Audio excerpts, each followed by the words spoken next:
ஆசாரியர்களால் அங்கே உள்ளே புக முடியாமல் இருந்ததாம். இப்பொழுதும் நாம் ஆண்டவரை தொழுது கொள்ளுகிற பொழுது, ஆராதிக்கிற பொழுது, அதே ஷெக்கீனாவின் மகிமை அவர் தங்குகிற இந்த வாசஸ்தலத்தில் தங்க போகிறது. நம்ம எல்லாரும் எழும்பி நின்று அவரை நாம் ஆராதிப்போம். அவர் சொன்னார், இந்த ஸ்தலத்தை நான் விரும்பினபடியினால் இங்கே வாசம் பண்ணுவேன் என்று சொன்னார். அவர் வாசம் பண்ணுகிற இடத்திலே அந்த ஷெக்கீனா மகிமை இறங்கும். பிரியமானவர்களே, அவர் நம் மத்தியிலே வாசம் பண்ண விரும்புகிறார். நான் உங்கள் மத்தியிலே உலாவி உங்கள் தேவனாய் இருப்பேன், நீங்கள் என் ஜனமாய் இருப்பீர்கள்.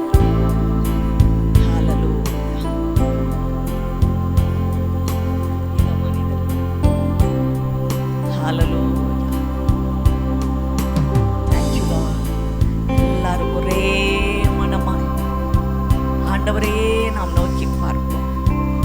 நம் மத்தியிலே அவர் உலாவுகிறவர், நம் அருகிலே நாம் கூப்பிடுகிற பொழுதெல்லாம் வருகிறவர். தமக்கு பயந்து தம்மை நோக்கி உண்மையாய் கூப்பிடுகிறவர்களுக்கு அருகிலே அவர் இருக்கிறார். ஹல்லேலூயா, ஹல்லேலூயா. ஏதோ மனிதர்கள் மத்தியில் வாசம் செய்பவரே, எங்கள் நடுவிலே வசித்திட விரும்பிடும் தெய்வமே. இதோ மனிதர்கள் மத்தியில் வாசம் செய்பவரே,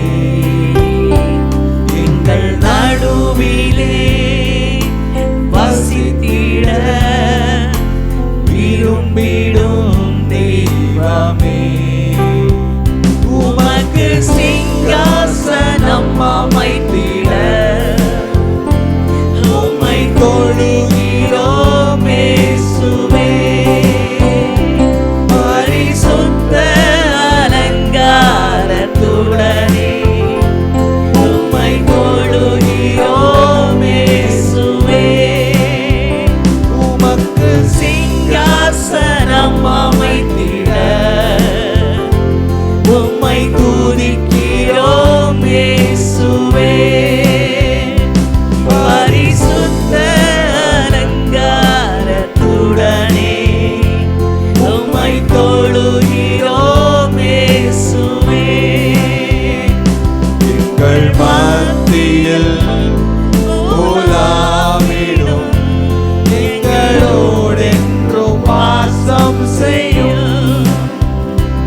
எங்கள் மத்தியில் உலாவிடும், எங்களோடென்றும் வாசம் செய்யும். இதோ மனிதர்கள் மத்தியில் வாசம் செய்பவர். எல்லாரும் வாயை திறந்து பாடுவோமா? எங்கள் நடுவிலே வசித்திட விரும்பிடும் தெய்வமே. இதோ மனிதர்கள் மத்தியில் வாசம் செய்பவரே, எங்கள் நடுவிலே வசித்திட விரும்பிடும் தெய்வமே. உமக்கு சிங்காசனம் அமைத்திட உம்மை துதிக்கிறோம் இயேசுவே. பரிசுத்த அலங்காரத்துடனே உம்மை தொழுகிறோம் இயேசுவே. உமக்கு சிங்காசனம் அமைத்திட உம்மை துதிக்கிறோம் இயேசுவே. பரிசுத்த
வந்தாலும் வீட்டிற்கு சென்றாலும் நாங்கள் எவ்விடத்திலும் இருந்தாலும் உம்முடைய ஜனங்கள் மத்தியிலே நீர் உலாவுகிற தேவன் அப்பா.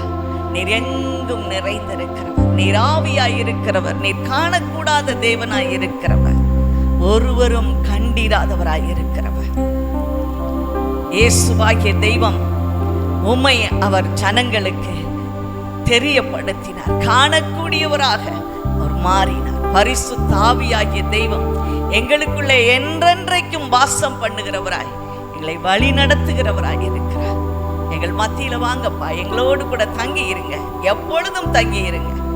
நாங்கள் உமக்குள்ளே மனமகிழ உதவி செய்யுங்க. இயேசுவின் நாமத்தினாலே ஜெபிக்கிறோம் பிதாவே, ஆமென். எபிரேயர் 8ஆம் அதிகாரம் 5ஆம் வசனம். இவர்கள் செய்யும் ஆராதனை பரலோகத்தில் உள்ளவைகளின் சாயலுக்கும் நிழலுக்கும் ஒத்திருக்கு. இன்னைக்கு நம்ம செய்கிறோம் பார்த்தீங்களா, இந்த ஆராதனை பரலோகத்தில் இதே மாதிரி தான் ஆராதனை செய்யப்படுகிறதா. இது ரெண்டும் ஒன்றுக்கொன்று ஒத்திருக்கிறது. பரலோகத்தில் இருக்கிற மாதிரியைத்தான் ஆண்டவர் இந்த மோசேக்கு காண்பித்தார். அவ்வளவு ஒரு பெரிய ஸ்லாக்கியம் பாருங்கள். அங்கே என்னெல்லாம் இருக்குதோ அதை அப்படியே பார்த்து பார்த்து செய்யும்படியாக செய்தார். இந்த ஆசரிப்பு கூடாரம் 3 பகுதிகளை கொண்டது. ஆசரிப்பு கூடாரம் 3 பகுதிகளை கொண்டது. நம்முடைய தொழுகையும் இந்த 3 பகுதிகளுக்குள்ளே இருக்க வேண்டும். நம்முடைய ஆராதனையிலையும் இந்த 3 பகுதிகள் இருக்க வேண்டும்.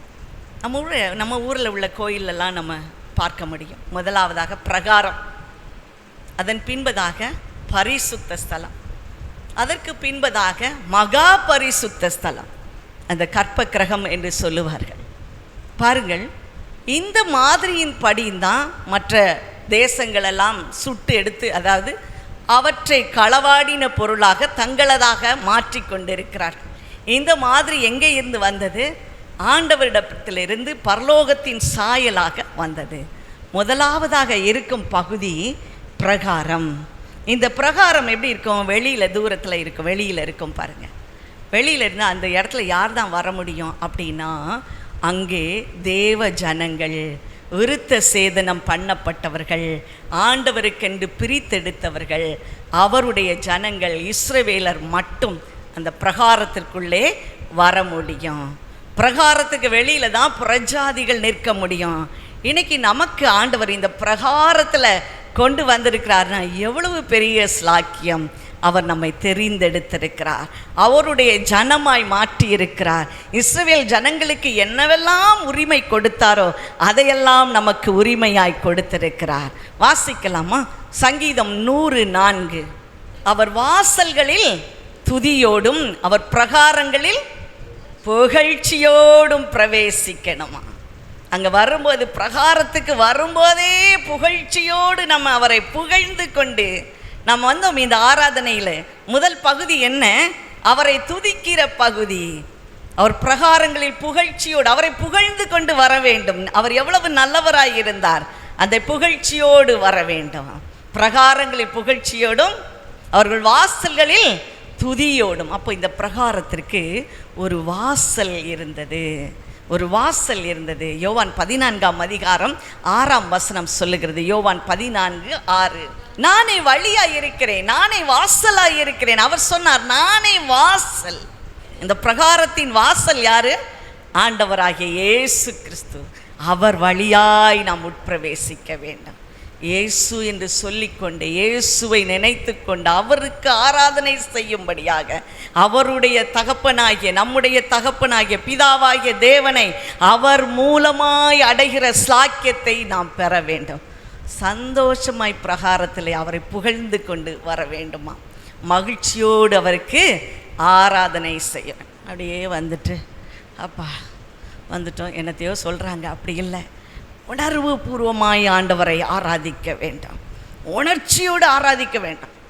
நம்மளாம் மண் இல்லையே, கல் இல்லையே. நமக்கு எவ்வளோ உணர்வுகள் இருக்குது. பசிங்கிற உணர்வு இருக்குது, நகைச்சுவை என்கிற உணர்வு இருக்குது, தூக்கம் என்கிற உணர்வு இருக்குது. எத்தனை உணர்வுகளை நாம் எப்படியெல்லாம் நாம் வெளிப்படுத்துகிறோம். ஒரு ஆள் வேணும்னா எப்படி பேசுகிறோம் பாருங்கள், அந்த ஆளுக்கு ஏற்றபடியாக பேசுகிறோம். ஒரு ஆள் வேண்டான்னா எப்படியெல்லாம் பேசுகிறோம். இன்றைக்கி நம்ம என்ன செய்யணும்? அப்படி உணர்வு பூர்வமாய் ஆண்டவரை மகிழ்ச்சியோடு நாம் ஆராதனை செய்கிறவர்களாய் அந்த பிரகாரத்திற்குள்ளே நாம் வர வேண்டும். அதனுடைய வாசல் இயேசுவாய் இருக்கிறார். இயேசுவை புகழ்ந்து கொண்டு இந்த வாசஸ்தலமாகிய ஆசரிப்பு கூடாரத்திற்குள்ளே நாம் நுழைய வேண்டும். அந்த ஆசரிப்பு கூடாரத்திற்குள்ளே பிரகாரத்திற்குள்ளே வந்த பின்பு அங்கே 2 காரியங்கள் இருக்கிறது. முதலாவதாக நாம் சந்திப்பது அங்கே வெண்கல பலிபீடம். வெண்கல பலிபீடம் அந்த இடத்துல என்ன செய்யுது? வெண்கல பலிபீடம் இருக்கிறது. ஆக்சுவலாக அதில் வெண்கலம் போட்டிருக்கு, ஆனால் அது உண்மையான பொருள் என்ன? தாமிரம். சிவப்பு கலர் செம்புலாம் அந்த காலத்தில் வச்சுருப்பாங்க, சிவப்பு கலர் செம்பு, அதுதான் தாமிரம். அந்த தாமிரத்தினால் செய்யப்பட்ட ஒரு பலிபீடம். அதற்குடைய மெஷர்மெண்ட் எல்லாம் இருக்கும், அதற்குள்ள எல்லாமே இருக்கும். இந்த பலிபீடம் எதற்கு பலிபீடத்தை வைப்பாங்க? அங்கே ஆடு மாடுகளை பலியிடுவதற்காக அங்கே பலிபீடம் வைக்கப்பட்டிருக்கும். பலிபீடம் வைக்கப்பட்டிருக்கு. எல்லாத்தையும் சர்வாங்க தகன பலியா எல்லாவற்றையும் பலியிடணும். அப்படி பலியிட்டு கொண்டு அந்த பரிசுத்த ஸ்தலம், மகா பரிசுத்த ஸ்தலத்திற்குள்ளே நுழைய வேண்டுமாம். சாலமன் பாருங்கள், எண்ணிறந்த காளைகளையும் ஆடுகளையும் ஒட்டகங்களையும் அங்கே பலியிட்டானாம். அவன் எண்ணிறந்ததாக இருந்தது. அப்படி பலியிட்டு அவன் ஆராதித்து கொண்டு அந்த வாசஸ்தலத்திற்கு உள்ளே செல்லும் பொழுது அந்த மகிமையின் மேகம் அப்படியே அந்த கூடாரத்தை, அந்த தேவாலயத்தை நிரப்பிற்று என்று சொல்லி வாசிக்கிறோம். அப்போ ஒரு வாசஸ்தலத்தை மேகம் நிரப்பணும்னா அதனுடைய ஒவ்வொரு பகுதியிலையும் நாம் கவனமாய் பரிசுத்தமாய் ஆராதனை செய்து கொண்டே முன்னேற வேண்டும். இந்த வெண்கல பலிபீடம் என்னதை காட்டுகிறதாம்? ரோமர் 12ஆம் அதிகாரம் 1ஆம் வசனம் சொல்லுகிறது. ரோமர் 12:1. அங்கே என்ன செய்யணும்? இப்போ நமக்கு இப்படி ஒரு பலிபீடம் இல்லை. இயேசுவாகிய தேவனை நமக்காக பலியிட்டார்கள். அந்த இடத்துல பலியிட்டு அதன் பின்பு கலந்து போகிறோம். அந்த பலியிடும் போது நம்மை எப்படி பலியிடணுமா? நம்மை அவருக்கு உகந்த ஜீவ பலியாக நம்முடைய சரீரங்களை அர்ப்பணிக்கணும். ஆண்டவரே, ஆராதனை செய்ய வந்துட்டோமா? என் அவயவங்கள் எல்லாம் உம்முடையது, என்னுடைய சரீரத்தால் உம்மை நான் ஆராதிப்பேன், என் சரீரத்தை உமக்கு அர்ப்பணிக்கிறேன். அப்படியே சாஷ்டாங்கமாக விழுந்துருவாங்க. பார்த்துருக்கீங்களா? சாஷ்டாங்கமாக விழுந்துருவாங்க. அதுக்கு பேர் தான் அர்ப்பணிப்பு. இதுதான் ஜீவ பலியாய் நம்மை ஒப்பு கொடுப்பது. எல்லாம் எனக்குள்ளே எல்லாமே சரண்டர் பண்ணிட்டேன். எனக்கு இருக்கிற விருப்பம், எனக்கு இருக்கிற ஆசை, நான் என்ன செய்யணும், போட்டிருந்த திட்டம், இதை எல்லாவற்றையும் நான் சரண்டர் பண்ணிட்டேன்.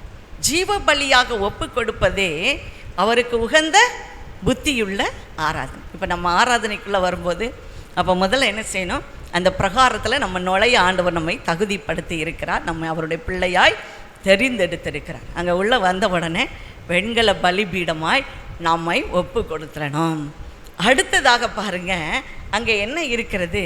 ஒரு தண்ணீர் தொட்டி ஒன்று அங்கே இருக்கிறது. யாத்ராகமம் 40ஆம் அதிகாரம் 30லிருந்து 32 வரைக்கும் நீங்கள் வாசித்து பார்க்கிங்கன்னா அங்கே என்ன செய்வாங்களாம்? மோசே, ஆரோன், அவர்களுடைய குமாரர்கள் எல்லாம் தங்களுடைய கைகளையும் கால்களையும் அவர்கள் கழுவி அதை சுத்தப்படுத்தி கொள்ளுவார்கள். முதல்ல சரண்டர் வரும்போதே எப்படி தான் வரணும்? இனிமேல் சரண்டர் பண்ணிட்டு வரணும்.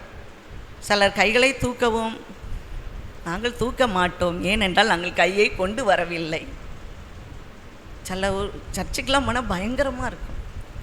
மனுஷங்க உயிரோடு இருக்காங்களா இல்லையாங்கிறதே சந்தேகமாக இருக்கும். அப்படி எங்களையே பார்த்துட்டே இருப்பாங்க. கண் ஆடவும் செய்யாது, அசையவும் செய்யாது. எனக்கு ஒரு ஆசையாக இருக்கும், போய் இவங்களை 2 கிள்ளி பார்ப்போம், உயிர் இருக்கா, ஏதாவது உணர்ச்சி இருக்கா, 2 அடி கொடுத்து பார்ப்போமேன்னு இருக்கும். ஆனால் செய்ய முடியாது. அப்போ என்ன செய்யணும்? நம்மை ஒப்பு கொடுக்கணும். ஒவ்வொன்றும் ஒப்பு கொடுக்கணும். என் கண்கள் உம்முடையது, என் எல்லாம் உம்முடையது சாமி. என் கண்ணை இனி உம்மைத்தான் பார்க்க போகிறது. இந்த தொழுகைக்குள்ளே வருகிற பொழுது இந்த ஆராதனை இடத்துல என்னுடைய ஆவிக்குரிய கண்கள் திறக்கப்படுது. அந்த அனுபவம் எல்லாம் ரொம்ப நல்லா இருக்கும். ஏதோ கிறிஸ்தவம் உங்களுக்கு நினைக்கலாம், நீங்கள் சும்மா நம்மளை இந்த மேடம் கூப்பிட்டாங்க வந்துட்டோம் என்ன அப்படின்ட்டு. ஒரு அனுபவம் இருக்குது, அதுக்குள்ள ஒரு ஆவிக்குரிய உன்னத அனுபவம் இருக்கிறது. கர்த்தர் நல்லவர் என்பதை ருசித்து பாருங்கள். அதை அனுபவிக்கணும். கிறிஸ்தவர்களாகிய நாம் அதை அனுபவிக்கணும். ஆண்டவர் நமக்கு தம்மை வெளிப்படுத்துவார். எப்படியெல்லாம் வெளிப்படுத்த, நாம் எப்படி இருக்கிறோம், அவர் நமக்கு எப்படி வெளிப்படுகிறார். அந்த ஒரு காரியமெல்லாம் ஒரு மார்வலஸாக இருக்குது. அதை சொல்லவே முடியாது. அந்த அளவுக்கு அது ரொம்ப நல்லா இருக்கும். கர்த்தர் தம்மை வெளிப்படுத்து. இந்த தண்ணீர் தொட்டியில் அவங்க கழுவி கொள்ளுகிறார்களாம். இன்றைக்கி நம்ம கூட அப்படித்தான் அந்த தண்ணீர் தொட்டிக்குள்ளே வருவது தான் ஞானஸ்நானம். அல்லேலூயா. அங்கே என்ன செய்கிறோம்? நம்மை கழுவி கொள்ளுகிறோம். நம்மை முழுமையாய் நாம் தண்ணீரினாலே நாம் சுத்தமாக்கப்படுகிறோம். ஹல்லேலூயா. தண்ணீரினாலே நாம் சுத்தமாக்கப்படுகிறோம். இதுதான் இந்த ஆசரிப்பு கூடாரத்தின் ஆராதனையின் அடுத்த பகுதி. பாருங்கள், தண்ணீர் தொட்டியிலே நம்மை கழுவி நாம் ஞானஸ்நானம் எடுத்துக்கொண்டு நாம் அதன் பின்பதாக, இதெல்லாம் பிரகாரத்தில் இருக்குது, எல்லாம் வெளியிலே இருக்குது. வெளியில் என்ன செய்யணும்? ஒன்று அர்ப்பணிக்கணும், நம்மளை என்ன செய்யணும்? அதுக்கு பிறகு ஞானஸ்நானம் எடுத்துக்கொண்டு அடுத்து ஒரு ஸ்தலத்திற்குள்ளே நாம் வரப்போகிறோம். அந்த ஸ்தலம்தான் பரிசுத்த ஸ்தலம். ஆசரிப்பு கூடாரத்தின் இரண்டாவது பகுதி பரிசுத்த ஸ்தலம். நீங்கள் இன்னும் இதை நல்லா விளங்கி கொள்ளணும்னா இந்த கொஞ்ச நேரம் தான் நீங்கள் இந்த சத்தியத்தை தெரிந்து கொண்டு நாம் அதன் பின்பு எந்த ஆராதனையும் நாம் செல்லும்போது அது நிச்சயமாகவே இனிமையாக இருக்கும். அதுக்காகத்தான் ஆண்டவர் நமக்கு கற்றுக் கொடுக்கிறார். நீங்கள் சிலுவையை யோசித்து பாருங்கள், இப்படி இருக்கும். இதனுடைய நெடுக்கு ஒரு மரம், அதன் பின்பதாக குறுக்காக ஒரு மரம். இப்பொழுது அந்த நெடுக்கு மரத்திலே, நெட்டையான அந்த மரத்திலே கீழ்ப்பகுதியிலிருந்து நாம் போகிறோம். இங்கே பிரகாரம். அந்த பிரகாரத்திலே 2 காரியம். ஒன்று வெண்கல பலிபீடம், இன்னொன்று தண்ணீர் தொட்டி. அதன் பின்பதாக இந்த ஸ்ட்ரெச் பண்ண இந்த கைகளுக்குள்ளே வரப்போகிறோம். இங்கே 3 பொருள்கள் இருக்க போகிறது. இங்கே எத்தனை பொருள் இருக்க போகுது? 3 பொருள்கள் இருக்க போகிறது. இந்த இடம்தான் பரிசுத்த ஸ்தலம், இயேசுனுடைய இருதய பகுதி. இயேசு தான் அதில் தொங்குறார் இல்லையா? அப்போ அதில் இருதய பகுதி, அவருடைய கைகள் 2ம் இருக்கிறது. அவர் நமக்காக ஜீவ பலியாக மாறினார். அந்த இயேசுவை மூலமாய் நாம் தொழப்போகிறோம். ஆகவே தான் இந்த ஆசரிப்பு கூடாரம் அதற்கு இணையாக சொல்லப்பட்டிருக்கிறது. அதனுடைய அடையாளம் என்ன? முதல்ல பாருங்கள், அங்கே என்ன இருக்குன்னா அதில் 3 பகுதிகள் இருக்குது அப்படின்னு சொன்னோம். சங்கீதம் 50:5 பாருங்கள். சங்கீதம் 50:5 பாருங்கள். இங்கேருந்து என்ன செஞ்சிட்டோம்? பிரகாரத்துக்குள்ளேருந்து உள்ள பரிசுத்த ஸ்தலத்துக்கு வரப்போகிறோம். இப்போ யார் தான் வரணும்? பலியினால் என்னோடு உடன்படிக்கை செய்தவர்கள், ஜீவ பலியாகி இயேசுவினோடு உடன்படிக்கை செய்தவர்கள். நம்ம எல்லாரும் இயேசுவின் இரத்தத்தினாலே ஆண்டவரோடு நாம் உடன்படிக்கை செய்திருக்கிறோம். ஆகவே தான் பிதாவாகிய தேவனுக்கும் நமக்கும் இடையிலே அவர் மத்தியஸ்தராக இருக்கிறார் என்று எழுதப்பட்டிருக்கிறது. அங்கே ஒரு பரிசுத்த ஸ்தலத்தை உண்டு பண்ணுவாயாக. முதல்ல அங்கே பார்க்கப்படுகிறது என்ன? சமூகத்து மேஜை, அப்ப மேஜை. சமூகத்து அப்ப மேஜை, ஒரு மேஜை இருக்கும். அந்த மேஜை சீத்தி மரத்தினாலே உண்டு பண்ணி இருக்கும். அதை மேலெல்லாம் பொன்னால் தகடு அடிச்சிருவாங்க. அதில் 2 அடுக்கு அப்பங்கள் வைக்கப்பட்டிருக்கும். 6 ஆறாக 2 அடுக்கு அப்பம். 12 கோத்திரம் இல்லையா? நம்ம ஒரு ஜெபம் சொல்லுவோம், அன்றன்று ஆகாரத்தை எங்களுக்கு இன்று தாரும். அதன் அடையாளமாக அங்கே என்ன செய்கிறோம்? 12 அப்பங்களை வைக்கிறாங்க. 12 கோத்திரத்துக்காக 6 ஆறாக. எல்லாம் டிசிப்ளினாக, ஆண்டவனால டிசிப்ளின், சுத்தம், பரிசுத்தம் இவையெல்லாம் இருக்கும். ஆகவே தான் அது பொன் தகடாலே அந்த மேஜை வடிவமைக்கப்பட்டிருக்கிறது. அங்கே அப்பம் வைக்கப்பட்டிருக்கிறது. ஆண்டவர் சொன்னார், நானே வானத்திலிருந்து இறங்கி வந்த ஜீவ அப்பம். ஹல்லேலூயா. வானத்திலிருந்து இறங்கி வந்த மன்னா. மன்னா என்னதான்? மன்னானா என்னது? வானத்தில் தூதர்கள் சாப்பிடுகிற அப்பம். வானத்தில் தூதர்கள் சாப்பிடுகிற அப்பம். ஆண்டவர் என்னத்தை காண்பிச்சார் பார்த்தீங்களா? அங்கே போய் அங்கே எல்லாத்தையும் காட்டுறாரு. பரலோகத்தில் என்னெல்லாம் சாப்பிட்றாங்க, அதை மாதிரி இங்கே செஞ்சு வை, அதை மாதிரி இங்கே செஞ்சு வை. எவ்வளவு பெரிய ப்ரிவிலேஜ், ஸ்லாக்கியம். வேறு எந்த ஜனத்துக்கும் கிடைத்திருக்கிறதா? இஸ்ரவேல் ஜனங்களை தவிர வேறு எந்த மதத்திலனாலும் எந்த சமயத்திலனாலும் இப்படிப்பட்டது இருக்கவே இருக்காது. இது எவ்வளவு டிசிப்ளின், ஒரு பரிசுத்தம், ஒரு ஆர்கனைஸ்டு ஒன். நல்ல ஒரு ஆர்கனைஸ் பண்ணி வச்சுருக்காங்க பாரு. நானே மன்னா என்று சொன்னார், ஜீவ அப்பம் நானே என்று சொன்னார். அப்போ நம்ம யாரை நினைவு கூற வேண்டும்? அந்த புதிய உடன்படிக்கையின் மத்தியஸ்தராகிய அந்த ஜீவ அப்பத்தை நாம் நினைவு கூற வேண்டும். ஆகவே தான் அவர் சொன்னார், அவர் தாம் காட்டி கொடுக்கப்பட்ட அந்த ராத்திரியிலே அப்பத்தை எடுத்து ஸ்தோத்திரம் பண்ணி அதை பிட்டு சீஷர்களுக்கு கொடுத்து, நீங்கள் எல்லாரும் இதை வாங்கி புசியுங்கள், இது உங்களுக்காக கொடுக்கப்படுகிற என்னுடைய சரீரமாக இருக்கிறது. அப்படி அவர் பாத்திரத்தை எடுத்து ஸ்தோத்திரம் பண்ணி அதை அவர்களுக்கு கொடுத்து, இதை பானம் பண்ணுங்கள், இது உங்களுக்காக சிந்தப்படுகிற என்னுடைய புதிய உடன்படிக்கையின் இரத்தமாய் இருக்கிறது, இதை பானம் பண்ணும் பொழுதெல்லாம் என்னை நினைவு கூறுங்கள் என்று திருவுளம் பற்றினார். அவருடைய சரீரத்தை, அவருடைய இரத்தத்தை நாம் பானம் பண்ணும் பொழுதெல்லாம் அவரை நினைவு கூற வேண்டுமாம். இதுதான் அவர் நம்மோடு செய்த உடன்படிக்கை, சமூகத்து அப்பம். அடுத்தபடியாக அதனுடைய இன்னொரு பகுதியை பாருங்கள். இங்கே என்ன இருக்குது? சமூகத்து அப்பம். இந்த சைடு, அப்போ இந்த சைடு பார்ப்போம். இந்த சைடு பாருங்க, பொன் குத்து விளக்கு. யாத்ராகமம் 37ஆம் அதிகாரத்தில் இந்த பொன் குத்து விளக்கு எப்படி இருக்கும் தெரியுமா? ஒரே பொன்னினால் ஆனதாக இருக்கும், ஒரே அடிப்பாக இருக்கும், 7 அகல்கள் இருக்கும். நம்ம குத்து விளக்குன்னு எப்படி நெட்டுக்கு இருக்குது, அப்படி இல்லை. அங்கே 7 அகல்கள் எப்படி இந்த வடிவத்தில் இருக்கும். இங்கே 3 அகல்கள், இங்கே 3 அகல்கள், நடுவிலே ஒரு அகல். அதற்குள்ளே திரிகள் எல்லாம் இருக்கும். அந்த திரிகளை தூண்டிவிட்டு அதற்கென்று ஸ்பெஷலாக செய்யப்பட்ட எண்ணெயை ஊற்ற வேண்டும். இது எங்கே இருக்குது? பரிசுத்த ஸ்தலத்திற்குள்ள. அங்கே எந்த ஜனமும் போக முடியாது. அங்கே பிரதான ஆசாரியர்கள், லேவியர் கூட, அந்த கூடாரத்தை எல்லாத்தையும் சுருட்டிக்கிட்டு போகிறவங்க கூட இருக்க முடியாது. அங்கே பிரதான ஆசாரியன், அவன்தான் அந்த திரியை தூண்டி விட வேண்டும். எப்படி பலிபீடத்தில் நெருப்பு அணையாமல் இருக்கணும். இந்த கூடாரத்தை கெட்டதெல்லாம் பிரச்சனை இல்லை. இப்போ இங்கே ஒரு பெரிய பொறுப்பு என்ன தெரியுமா? நெருப்பு அணையாமல் இருக்கணும். அப்படின்னா ஆவியின் அனல் இதற்குள்ளே இருந்து கொண்டே இருக்கணும். ஞாயிற்றுக்கிழமை வாங்க, வெள்ளிக்கிழமை வாங்க சொல்லிக்கிட்டே இருக்கோம். ஏன் தெரியுமா? இங்கே ஒர்ஷிப் நடந்து கொண்டே இருக்க வேண்டும். ஆண்டவருக்கென்று ஒர்ஷிப் நடந்து கொண்டே இருக்க வேண்டும். நம்முடைய இருதயத்தில் அனல் மூட்டி எழுப்பிக்கொண்டே இருக்க வேண்டும். இதைத்தான் இந்த குத்து விளக்கு ஒரு நாளும் அது அணைந்து போகக்கூடாது, அது எரிந்து கொண்டே இருக்க வேண்டும். அது கவர்டு போர்ஷனாக இருக்கிறதுனால அந்த இடத்துல வெளிச்சமே இருக்காது. இந்த 7 பொன் குத்து விளக்கு தான் அதற்கு வெளிச்சத்தை கொடுக்கும். ஒரே குத்து விளக்கு தான், 7 அகல்கள் இருக்கும், நடுவிலே ஒரு அகல். அந்த அது எல்லாவற்றுக்கும் ஒரு அர்த்தம் உண்டு. இந்த குத்து விளக்கு நமக்கு எதை காட்டுகிறது? பரிசுத்த ஆவியானவருடைய வெளிச்சத்தை காட்டுகிறது. நம்ம சில நேரம் ஆராதனை செய்யும்போது, இது நல்லா இல்லையே, இது எங்கேயோ தப்பு இருக்க அப்படின்னு நம்ம சொல்கிறோம்.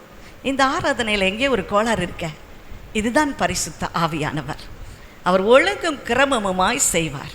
அதற்கு மாறாக ஏதேனும் இருக்குமானால் அந்த பொன் குத்து விளக்கு நமக்கு காட்டி கொடுத்து விடும். ஆகவே தான் வேதம் சொல்லுகிறது, பரிசுத்த ஆவியானவர் உங்களுக்குள்ளே வருகிற பொழுது அவர் சகல சத்தியத்திற்குள்ளும் உங்களை நடத்துவார். நிறைய ஜனங்கள் இன்றைக்கு இதுதான் ஆண்டவரை தானே தொழுறாங்க அப்படின்னு சொல்லிட்டு மாய வலைகளுக்குள்ளே சிக்குவதை நாம் பார்க்கிறோம். இப்பொழுது சாத்தானின் சபை என்று எழுதப்பட்டு அதை எழுதாத ஒன்றாய் பிரகடனப்படுத்தி கொண்டு இருக்கிறார். அங்கே உள்ளே போகும்போது நமக்கு சிலுவை போன்றுதான் காட்சி அளிக்கும். ஆனால் நம் உள்ளே செல்ல செல்ல அந்த சிலுவை தலைகீழாக வைக்கப்பட்டிருக்கும். எல்லாமே உல்டா. அப்படின்னா என்ன? கிறிஸ்துவுக்கு சத்துருவானவன் இப்படிப்பட்ட காரியத்தை செய்கிறான். எல்லாவற்றிலும் மாறுதல். ஆகவே இந்த பொன் குத்து விளக்கு அங்கே எரிந்து கொண்டு இருக்கிறது. 1 பேதுரு 2ஆம் அதிகாரம் 9ஆம் வசனம் சொல்லுகிறது. 1 பேதுரு 2ஆம் அதிகாரம் 9ஆம் வசனம், நீங்கள் உங்களை அந்தகாரத்தில் நின்று ஆச்சரியமான ஒளியினிடத்திற்கு வரவழைத்தவருடைய புண்ணியங்களை அறிவிக்கும்படி அவருக்கு நீங்கள் பரிசுத்த ஜாதியாய், ஆசாரியராய், அவருக்கு உகந்த ஜனமாய் நீங்கள் இருக்கிறீர்கள். அவர் எப்படி இருக்கிறாரு? அவர் பரிசுத்த ஆசாரியர்களாய் மாற்றிட்டாரு. அப்படின்னா என்ன அர்த்தம்? இந்த ஆவியானவரை பெற்றுக்கொள்வதற்கு, இந்த குத்து விளக்கை பொருத்துவதற்கு நாம் தகுதியாகிறோம். அதன் மூலமாய் நாம் தொழுது கொள்ள வேண்டும். நம்முடைய ஆராதனை அப்படிப்பட்ட பரிசுத்த ஆவியானவரோடு இருக்க வேண்டும். ஹல்லேலூயா. இப்போ என்ன பார்த்துட்டோம்? இந்த பக்கம் என்ன இருக்கு? சமூகத்து அப்ப மேஜை, இந்த பக்கம் குத்து விளக்கு. சூப்பர். நடுவில் அப்போ என்ன இருக்குன்னா தூபபீடம். அப்படின்னாலே உங்களுக்கு தெரியும், அது தங்கத்தால் இருக்கும், மரத்தால் செஞ்சு அது மேலே தங்கம் வச்சுருவாங்க. தங்கத்தால் செஞ்சுருக்கிற இதெல்லாம் மோசேக்கு காண்பித்தார். அங்கே என்ன செய்யப்படுமா, அதற்கென்று செய்யப்பட்ட ஸ்பெஷல் தூபவர்க்கம். அதை வேறு யாரும் செய்யக்கூடாது, அந்த எண்ணெயை செய்யக்கூடாது, அந்த தைலத்தை செய்யக்கூடாது. அப்படி செய்தவன் சபிக்கப்பட்டவன் என்று சொல்லப்பட்டிருக்கிறது. அப்படின்னா என்ன அர்த்தம்? ஆராதனை, கர்த்தருடைய பிள்ளைகள் ஆராதனை செய்ய வேண்டும். இந்த தூப வர்க்கத்தை அவன் கொண்டு போய் போடுவான். ஆசாரியன் கொண்டு போய் அதில் பிரதான ஆசாரியன் போட்டு அதில் தீ வைக்கணும்ல, அது எங்கேருந்து எடுத்துகிட்டு வரணுமா பாருங்கள். பிரகாரத்தில் இருக்கிற பலிபீடத்திலிருந்து அந்த நெருப்பை கொண்டு வந்து இந்த தூப வர்க்கத்தை அவன் மூட்ட வேண்டும். அப்பொழுது தூபமெல்லாம் ஏறும் பாருங்கள். மிகுந்த தூப வர்க்கம் கொடுக்கப்படும். அது மகா பரிசுத்த ஸ்தலத்திற்கும் இடையிலே இருக்கிறபடியினால அந்த திரையினுடைய அந்த பரிசுத்த ஸ்தலம், தேவன் தங்கி இருக்கிற இடத்திற்கு அந்த தூபம் அப்படியே அது நறுமணத்தை கொடுக்கிறதாக இருக்கும். இன்றைக்கு நம்முடைய ஆராதனை தூபமாயிருக்கணும். தூபம்னா என்ன தெரியுமா? ஜெபங்களாகிய தூபம், பரிசுத்தவான்களின் ஜெபங்களாகிய தூபம் பிதாவாகிய தேவனுக்கு மிகுந்தபடி செலுத்தப்பட்டிருக்கும் என்று வெளிப்படுத்தின விசேஷத்திலே நாம் பார்க்கிறோம். அப்போ ஒரு ஆராதனையில் வரும்போது முதல்ல நம்ம சமர்ப்பிக்கணும், இரண்டாவது ஞானஸ்நானம் எடுக்கணும், மூன்றாவது அவரோடு புதிய உடன்படிக்கையின் அப்பத்தை நாம் புசிக்க வேண்டும், நான்காவதாக பரிசுத்த ஆவியானவரை பெற்றுக்கொள்ள வேண்டும், ஐந்தாவதாக நம்முடைய தொழுகையிலே ஜெபம் இருக்க வேண்டும், மிகுந்த ஜெபம். அப்படி இருக்கும்போது அதை சுகந்த வாசனை உள்ள பலியாக ஆண்டவர் நுகருவாராம். இதுதான் அந்த பரிசுத்த ஸ்தலத்திற்குள்ளே இருப்பது. முதல்ல சொன்னேன் பிரகாரம், பரிசுத்த ஸ்தலம், அதன் பின்பு மகா பரிசுத்த ஸ்தலம். பிரகாரத்திற்குள்ளே என்ன இருக்கும்? வெண்கல தொட்டி, அதன் பின்பு கழுவும் தொட்டி இருக்கும்.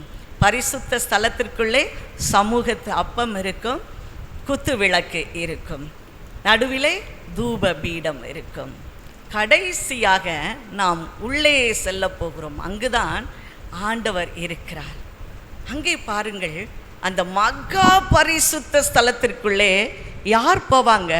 பிரதான ஆசாரியன் வருஷத்துக்கு ஒரு தரம் தான் வருஷத்துக்கு ஒரு தரம். அப்படி போகும்போது அவனுடைய கால்களிலே கயிறு கட்டி வச்சிருப்பாங்க, சங்கிலியினால் கட்டி வைத்திருப்பார். எங்கள் லூக்கா எழுதின சுவிசேஷம் 1ஆம் அதிகாரத்திலே யோவான் ஸ்நானகனுடைய தகப்பன் அப்படியாய் அந்த வருஷத்தில் அவன் உள்ளே சென்று அவன் செய்யும்போது ஆண்டவர் அவருடைய சமூகத்தில் அடித்து விடக்கூடாது என்று சொல்லி, ஒருவேளை இங்கே பிரேதமாய் விழுந்து விட்டால் யாரும் போய் தூக்க முடியாது. ஆகவே என்ன செஞ்சிருவாங்க? ஒரு சங்கிலியை கட்டி வச்சுருப்பாங்க. உள்ளே போனவன் ரொம்ப நேரம் கழித்து தான் வாரான்னா அவன் உள்ளேருந்து இழுத்துருவாங்க. அவன் உள்ள பிணமாக இருந்தால் அது வழியாக அவன் வந்துடலாம். இப்படி தான் அங்கே தாமதிக்கிற பொழுது ஜனங்கள் எல்லாம் வெளியே நின்று கொண்டிருந்தார்கள் என்று சொல்லி நாம் பார்க்கிறோம். இந்த மகா பரிசுத்த ஸ்தலத்திற்குள்ளே ஒரே ஒரு பொருள் இருக்கும், அதுதான் உடன்படிக்கை பெட்டி. உடன்படிக்கை பெட்டி. அந்த பெட்டியும் எப்படி இருக்கும் பாருங்கள், மரத்தால் செஞ்சு அது அப்படியே தங்கத்தால் அப்படி எல்லாம் தங்கம். ஏன் தெரியுமா? தங்கம்னா என்னது? பரிசுத்தம். அவர்கிட்ட எள்ளளவும் இருள் இல்லை, எள்ளளவும் பாவம் இல்லவே இல்லை, பாவம் இல்லவே இல்லை. அவர் யாருக்காகவும் பொய் சொல்ல மாட்டார், யாருக்காகவும் எந்த மனுஷியோடும் அவர் வாழ மாட்டார். அவர் அவ்வளவு பரிசுத்தமுள்ள தேவனாய் இருக்கிறார். அதை காட்டுவதற்காகவே தான் அப்படி கோல்டில் போட்டிருக்காங்க. அங்கே பாருங்கள், அந்த உடன்படிக்கை பெட்டி, அது ஒரு பெட்டியாக இருக்கும், அதுக்கு மேலே மூடி இல்லைல்ல. அந்த பெட்டிக்குள்ளே என்னெல்லாம் இருக்கும் அப்படின்னு பார்த்தா, மன்னா வைக்கப்பட்ட பொற்பாத்திரம். மன்னா எப்போ வந்தது? ஜனங்கள் எல்லாம் அந்த வனாந்தரத்தில் 40 வருஷம் நடந்து வரும்போது வானத்திலிருந்து ஒரு மெல்லிய பொருள் ஒன்று விழுந்தது, கொத்துமல்லி மாறி விழுந்தது. அது வெள்ளை வெள்ளையாக இருந்தது. அதை தினந்தோறும் போய் ஜனங்கள் எடுத்து வந்து இடித்து புசிப்பார்கள். அது தேனிட்ட பணியாரம் போல இருக்குமா. மறுநாளுக்குன்னு எடுத்து வச்சு அது பூச்சி பிடித்து அது நாற்றம் எடுத்துவிடும். ஆனால் இங்கே பாருங்கள், இது அடையாளமாய் வைக்கப்படுவதற்காக ஒரு பொன் கலசம் செய்து அந்த மன்னாவை அதற்குள்ளே வைத்து மூடி வச்சிருக்கிறாங்க. இன்னொன்று இருக்கிறது, ஆரோனின் துளிர்த்த கோல். ஆரோனின் துளிர்த்த கோல். யார் ஆண்டவரிடத்துக்கு வந்து போய் வர்ஷிப் பண்ணணும், பக்கத்தில் போய் யார் பூசாரியாக இருக்கணும், ஆசாரியனாக இருக்கணும் அப்படின்னு இந்த 12 சகோதரர் கோத்திரங்களுக்குள்ளே ஒரு வந்த பொழுது ஆரோனோடு எல்லாரும் கொண்டாங்க, அவங்க எல்லாரும் ஒரு கோலை எடுத்துகிட்டு வாங்க. எல்லாரும் கோலை கொண்டு வந்தாங்க. ஏன் கோலை கொண்டு வந்தாங்க அப்படின்னா, எல்லாருமே ஆடு மேய்க்கிறவங்க தான், எல்லாரும் ஆடு மேய்க்கிறவங்க. இந்த ஆடு மேய்க்கிறவங்ககிட்ட இருக்கிற பிரதான ஒரு சாதனம் என்ன? ஒரு நீலக்கோல் இருக்கும், அந்த முனைவு வளைவாக இருக்கும். அது எப்படி இருக்கும்? ஆடுகளுக்கு கொலை பறிக்கவும், நீண்டமான குச்சி அதை வழி நடத்தவும், சின்ன அந்த இதை வச்சு தூக்கி தோளில் போடவும், இப்படிப்பட்ட ஒரு கோல், உலர்ந்த கோல். அந்த கோலெல்லாம் கொண்டு வாங்க. அவங்ககிட்ட இருக்கிறதெல்லாம் கொண்டு வந்துட்டாங்க. இப்போ பாருங்கள், மறுநாள் பார்த்தா ஆரோனுடைய கோல் துளிர்த்திருந்தது. அதில் எந்த உலர்ந்த அந்த கோலிலே அங்கே துளிர் விட்டு பூ பூத்து காய் காத்திருந்ததான் பாருங்கள். அது அடையாளமாக அங்கே அது உள்ளே வைக்கப்பட்டிருந்தது என்று சொல்லி நாம் பார்க்கிறோம். பிரியமானவர்களே, அது அப்படியாக அந்த பெட்டிக்குள்ளே என்னெல்லாம் இருந்தது? மன்னா வைக்கப்பட்ட கோல், அப்புறம் ஆரோனுடைய துடித்த கோல். மிக முக்கியமான ஒன்று இருக்கு. 10 கற்பனைகள் எழுதினாங்கள, ஆண்டவர் எழுதி கொடுத்தார். அவரே எழுதி கொடுத்தார். இந்த மோசே 40 நாள் புசியாமல் குடியாமல் மேலேருந்து இருந்தான். இங்கே பார்த்தா 40 நாள் அவன் பட்ட பாடுக்கு இங்கே பார்த்தா எல்லோரும் கண்ணுக்குட்டியை வச்சு ஒர்ஷிப் பண்ணிக்கிட்டு இருந்தாங்க. எனக்கு வந்ததே கோபம். அந்த பலகையை தூக்கி அப்படியே எடுத்து பாறையின் மேலே மோதி அடித்தான். பாறை பிளந்து போச்சான்.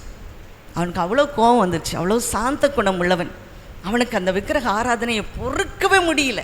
ஏன்னா அவ்வளவு நேரம் அவன் யார் கூட இருந்தான்? ஆண்டவரோடு இருந்தான். எவ்வளோ பெரிய தெய்வன். இங்கே பாருங்கள், இவங்க என்ன பண்ணிக்கிட்டு இருக்காங்க? அவனாலே முடியல, தூர போட்டான். அவன் பாருங்கள், ஆண்டவர் அது பின்னாடி சொன்னார், வா இப்போ வா, மறுபடி வா, 40 நாள் மறுபடி புசியாமலும் குடியாமலும். இப்போ என்ன செய்யணும்? பலகையை நீயே செஞ்சுட்டு வா. அந்த முறை அவரே செஞ்சு அவரே எழுதி கொடுத்தார். இப்போ நீ செஞ்சுக்கிட்டு வா. அடுத்த 40 டேஸ் மேலே போனால் அந்த பலகை கொண்டு போனால் அவருடைய விரலினால் அதை எழுதினார். ஆகவே தேவன் விரலினால் எழுதப்பட்ட கற்பலகை அங்கே இருக்கிறது. 3 பொருட்கள் உள்ளே இருக்குது. என்னதெல்லாம் இருக்குது? மன்னா வைக்கப்பட்ட ஒரு கலசம், அடுத்தது ஆரோனின் துளிர்த்த கோல், இன்னொன்று கற்பலகை.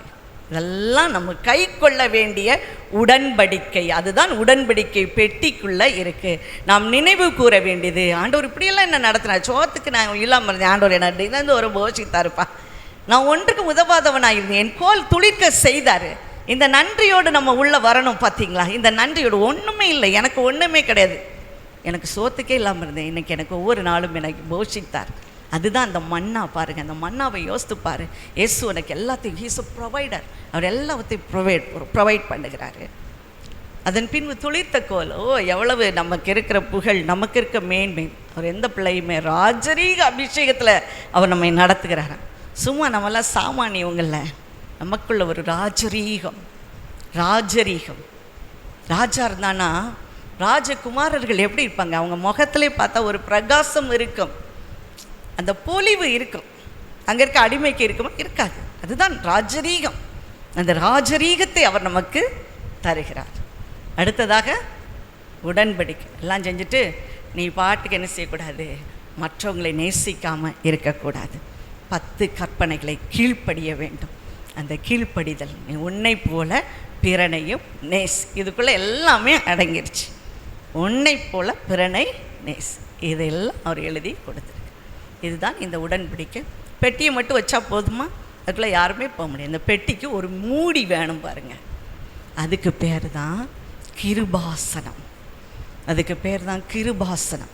இந்த பெட்டி எவ்வளவு நீளம் அகலம் இருக்கிறதோ அதே நீள அகலத்தில் ஒரு மூடி வச்சாச்சு. அந்த மூடியும் தங்கத்தில் இருக்கும். அதுக்குள்ளே மரம் கிடையாது, அது ஒரே தங்கத்தால் இருக்கும். அந்த தங்கத்தினால் இருக்கிற கிருபாசனம், கிருபையின் ஆசனம், ஆண்டவர் உட்கார்ந்திருக்கிற அந்த கிருபையின் ஆசனம். வேதம் சொல்லுகிறது, நீங்கள் தைரியமாய் கிருபாசன தண்டையிலே சேருகிற ஸ்லாக்கியத்தை பெற்றிருக்கிறீர்கள். பிரதான ஆசாரியன் தான் போனோம், ஆனால் நம்ம கூட போய்கிட்டே வரலாம். இன்றைக்கு கோயிலெல்லாம் பாருங்கள், இது மாதிரி தான் இருக்கும், சும்மா இருக்கும். அங்கே அப்படியே ஆண்டவர் தம்முடைய மரணத்தினால் இதில் இருந்த ஒரு திரையை அப்படியே கிழித்து போட்டார். இந்த வாசல் இல்லாமல் போயிற்று. நாம் எல்லாரும் நேரடியாக வந்து அந்த கிருபாசனத்திலே வந்து தொழுது கொள்ளுகிற ஸ்லாக்கியத்தை நாம் பெற்றிருக்கிறோம். பெட்டி இருக்குது, உடன்படிக்கை பெட்டி. மேலே என்ன இருக்குது? கிருபாசனம். அதற்கு மேலே 2 முக்கியமான காரியங்கள். 2 கேருபீன்கள். இது ஒரு விதமாக ஆண்டவரை துதிக்கின்ற ஒரு தூதர்களின் கூட்டம். இந்த கேருபீன் அது எப்படி இருக்குமா, ஆண்டவருடைய ரதமாய் இருக்கும் என்று சொல்லுகிறார்கள். கேருபீனில் ஏறி அவர் வேகமாய் செல்லுகிறார் என்று எழுதப்பட்டிருக்கு. 2 கேருபீன் இப்படி இருக்கும், ஒன்றை ஒன்று பார்த்துட்ருக்கோம்.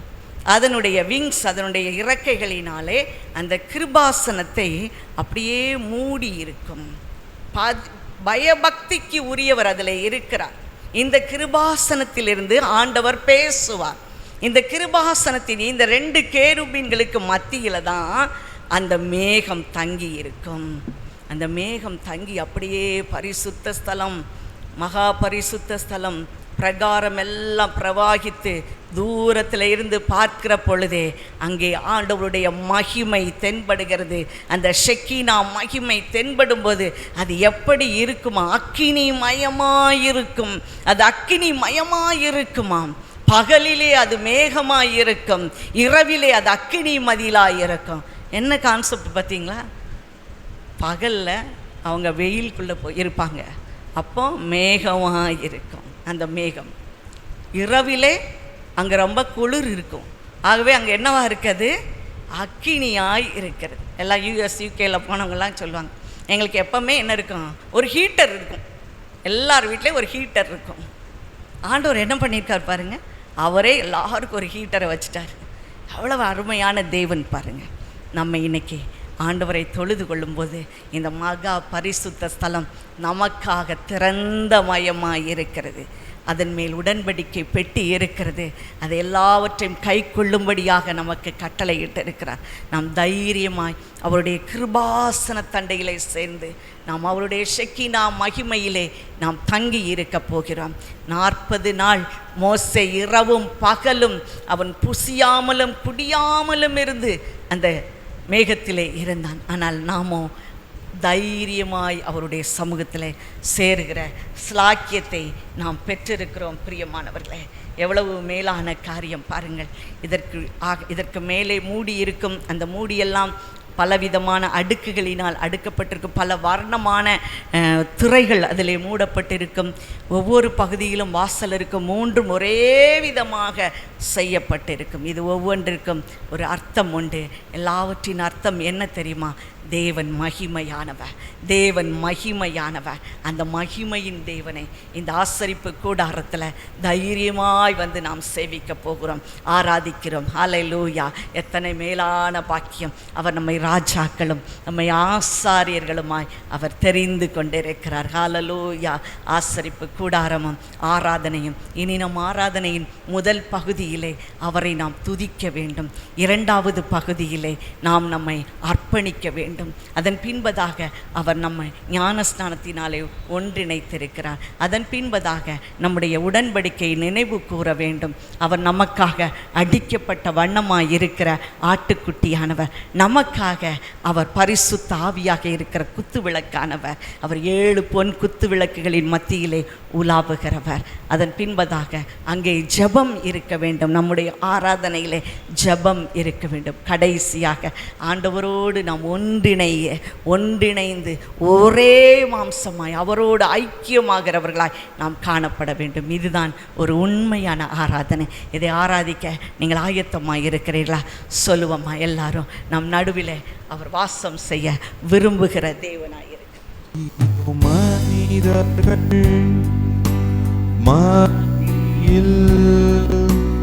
வாசம் செய்பவரே, எங்கள் நடுவிலே வசித்திட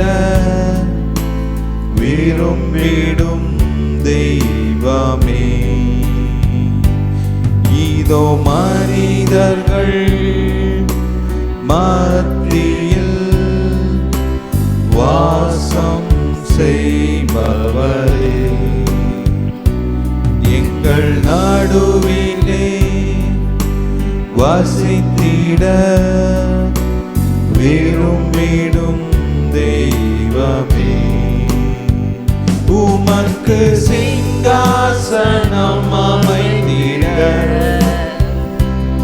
உம்மை தொழுகிறோம் இயேசுவே. இயேசுவே பரிசுத்த அலங்காரத்துடனே உம்மை தொழுகிறோம் இயேசுவே உமது சிங்காசனம் அமைத்திட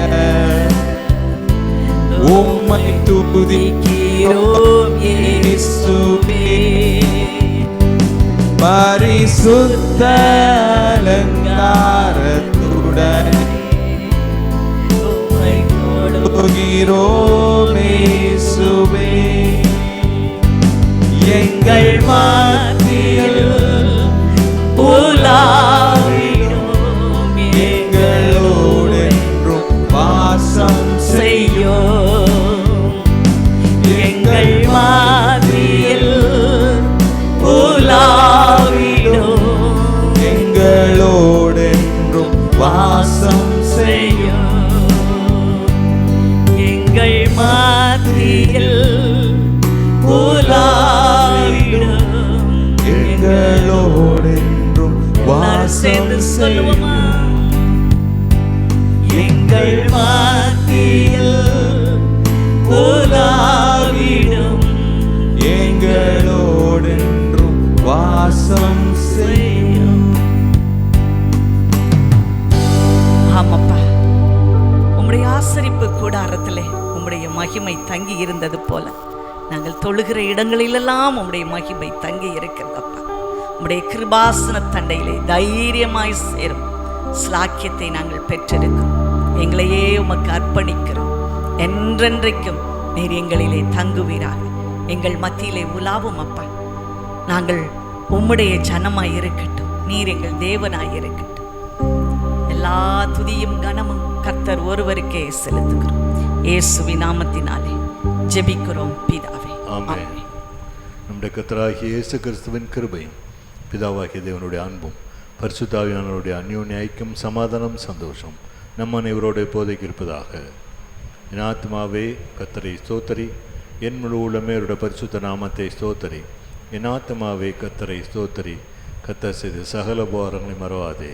ஆமென். அல்லேலூயா, அல்லேலூயா. ஆராதனை இயேசுவே